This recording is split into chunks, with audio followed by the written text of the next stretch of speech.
Hi everyone, and welcome to my very first live podcast.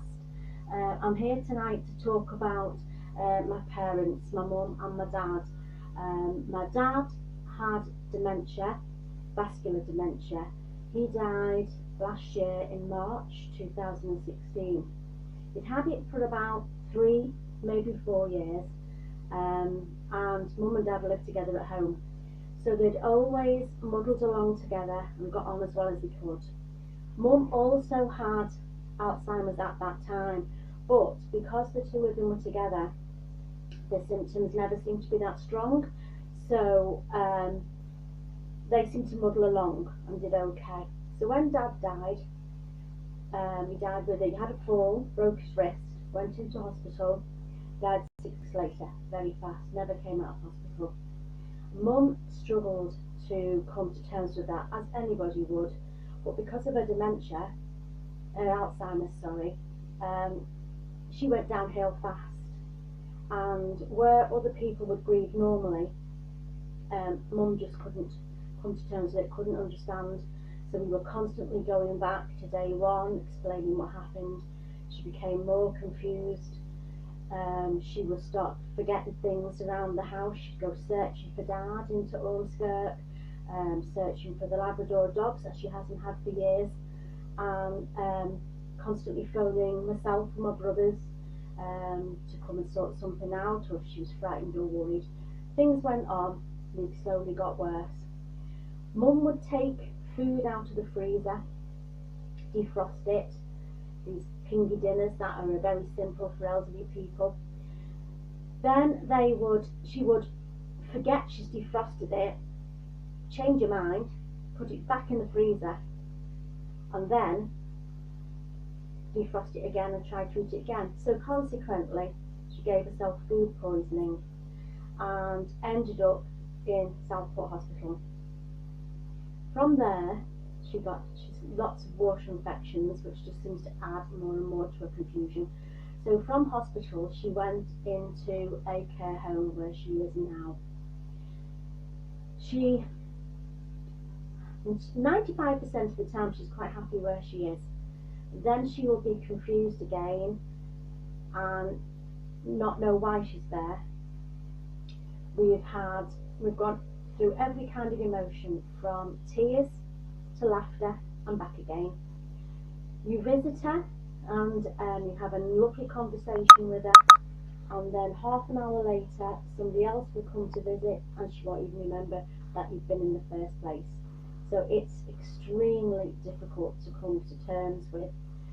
For me, on a personal level, it's more a fact of I feel like I've lost my mum, my friend, the person I went on holiday with for weekends, the person I'd share all my troubles with. That person now needs me to support her, and yet I still feel like I'm still her child, even though I'm 55 in June. It's difficult to do that role reversal, that swap, with the constant knowledge, knowing that whatever you say and whatever you do one day will be forgotten within half an hour. It's really difficult to keep that momentum up. So I decided to start to write about this on my blog page, more of a way for me to get things off my chest, and to just get on my computer and write. That just calms me down, puts everything back in perspective for me. I'm not any kind of professional in any way, shape or form. I'm learning as I go, making mistakes. Some things I'm doing right, some things I'm doing wrong.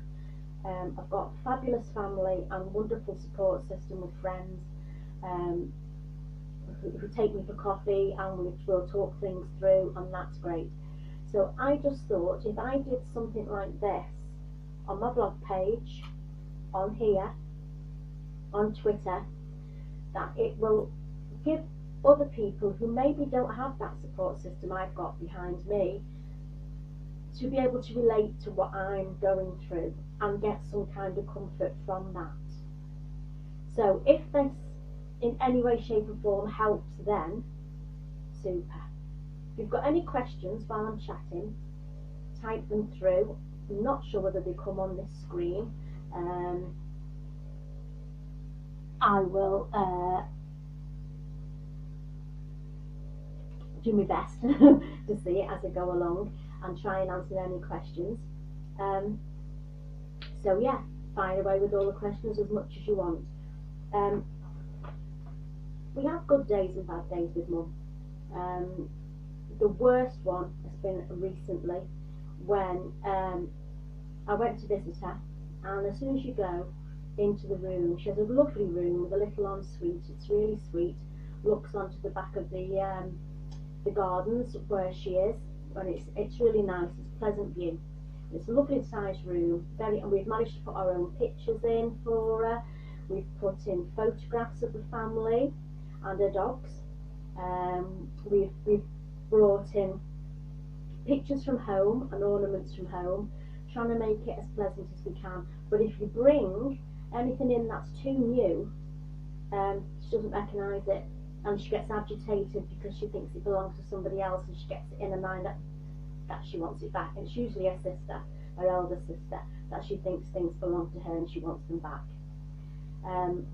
The other day I called in to see her.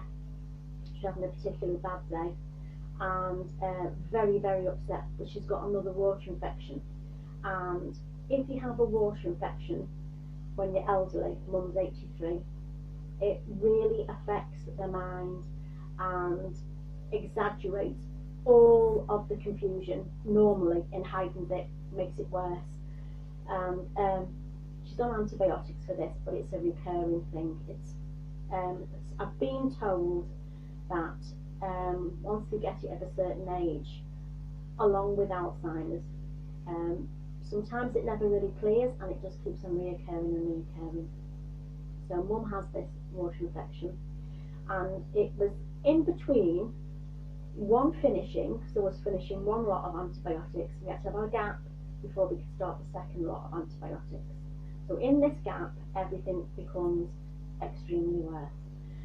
When I went in to see Mum, she very agitated and very distressed, and because I'm the person who goes most days in the week, my brothers both work away from home, so can't visit through the week. They go at weekends, so I tend to go on a daily basis or every other day through the week. So I'd gone in this day, and as I say, Mum was very agitated, so straight away she fired into me. I'd put her in there to rot, and I didn't care about her, and I just wanted her out of the way so I could live my life. And what was I even doing coming in to see her? All these, and she was shouting these things into my face.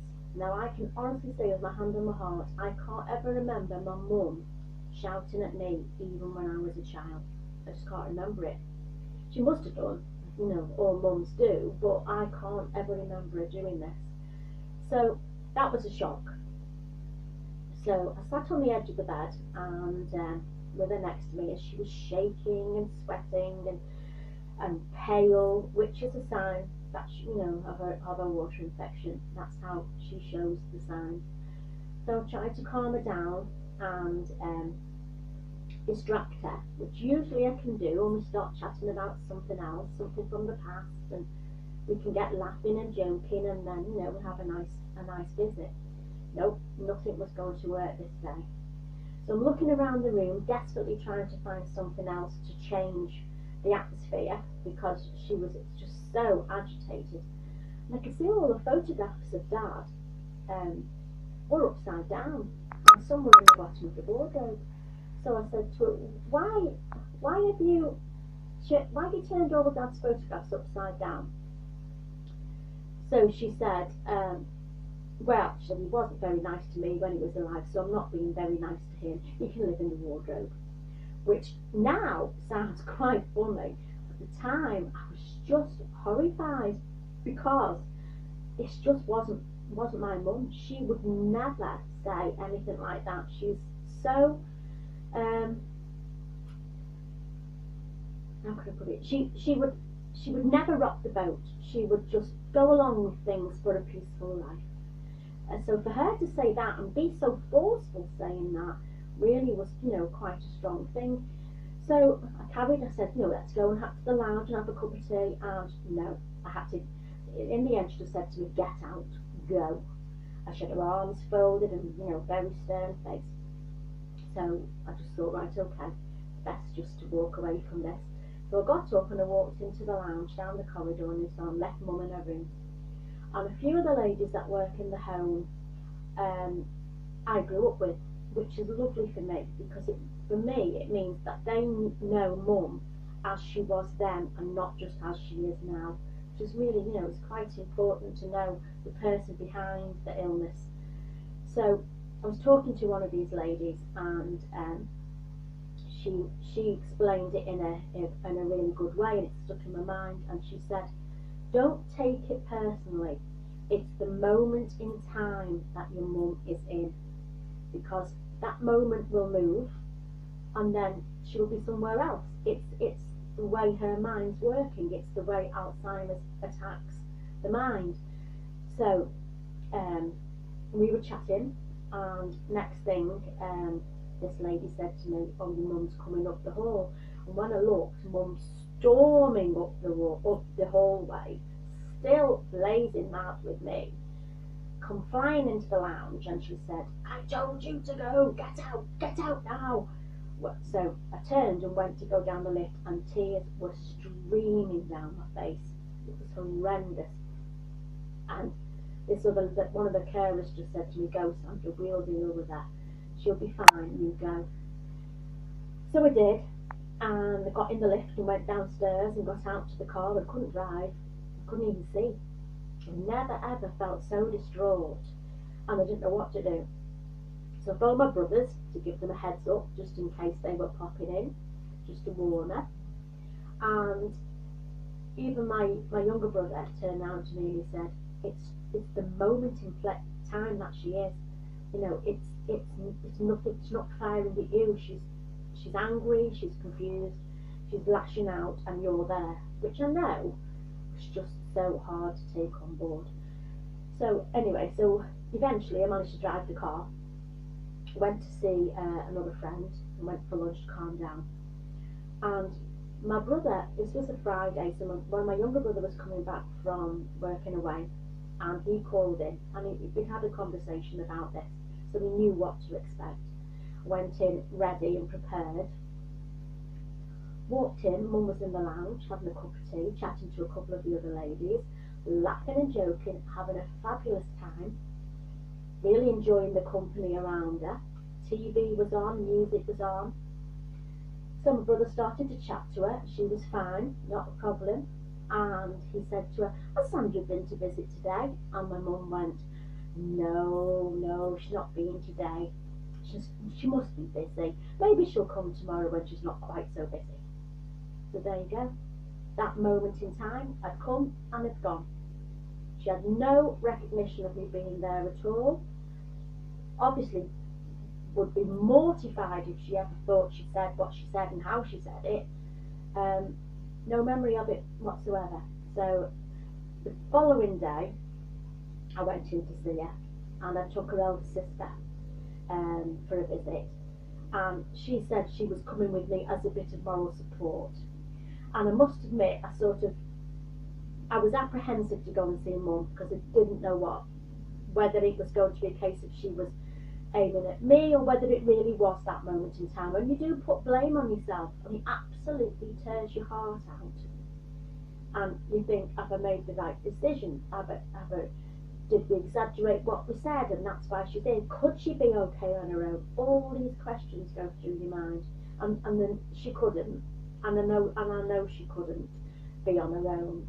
She wasn't managing before, she wouldn't manage now, but it still absolutely tears you apart. So the next day, as I say, we went to visit, and I took some pictures out of the living room from home, because I had to take something in, and a little hammer and some hooks, because I thought if I do a little job, Hazel will distract her sister, and I can put the pictures up and I can keep out of the way. And we went in and we had a fabulous visit. She was lovely, not a problem whatsoever. When I've been today, my son Lewis popped in to see her as well, and when I first got there she was agitated again, always asking to go home.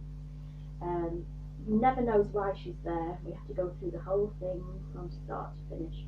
By the time Lewis got there she was fine, and we sat in the lounge and we had a lovely cup of tea and a nice old chat, and they've made little Valentine's cupcakes to the Valentine's party. But where she is lovely. The people are really kind, staff are fabulous with her. The place is smashing. They have like their own space. It's difficult. It's difficult. If I could wave a magic wand to get my mum back, I would gladly do it. It's the hardest thing that I think anyone has to go through or should go through, and I know there are a lot of other things in this world that are really bad. You know, there's illnesses, diseases, there's wars and things like this, but this is so personal, and even though you can discuss it with other people, it's hard to understand unless you're actually going through it. It is it's difficult to comprehend some days. It tears your heart out. Some days I'm laughing, some days I'm crying, some days I'm totally confused, thinking, what on earth do you do? How do you do this? How do you make this right? Constant questions going through all my mind all the time. So I don't have answers. I don't have a magic wand. I can't make things right. But what I do on my blog page called sandraviews.co.uk. If you want to go on to that, there's a section that I will write and put posts up. If there's anything you need to know, if you ask me, I will do my best to write about it.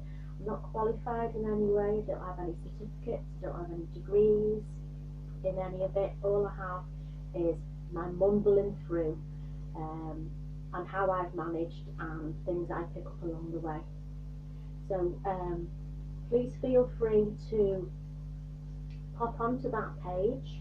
It's my Facebook page, Sandra Views as well. You can always leave questions there and I'll get back to everyone that sends me any messages. And I am on Twitter, and as I say, there's the blog page which is www.sandraviews.co.uk. Thanks very much for watching. Speak to you soon. Bye.